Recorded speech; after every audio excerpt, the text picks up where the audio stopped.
Les cités éducatives, c'est une expérience un peu volontariste, voulue par le gouvernement, pour essayer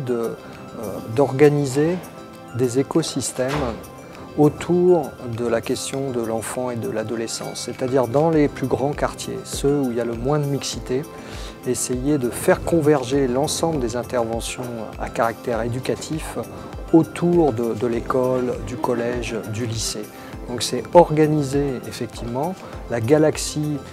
l'alliance des acteurs de l'éducation et de placer au centre cette question de l'enfant, du jeune, de ses parents,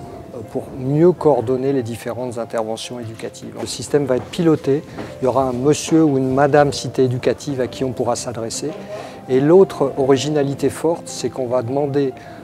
aux parents, aux associations, aux citoyens, aux jeunes eux-mêmes de prendre part dans le débat, que les objectifs de l'éducation soient partagés totalement à l'échelle d'un quartier et que du coup on puisse avancer ensemble pour mieux faire grandir les enfants. Pour l'instant c'est une expérience, c'est 80 territoires qui vont concerner à peu près 1 million d'habitants, ce qui est beaucoup, hein. C'est à peu près le quart des quartiers de la politique de la ville, avec l'idée qu'à court terme on puisse développer cette méthode dans l'ensemble de la politique de la ville. Mais ma lettre de mission, que ce soit du ministre de la Ville Julien Denormandie ou du ministre de l'Éducation nationale M. Blanquer, c'est clairement de faire école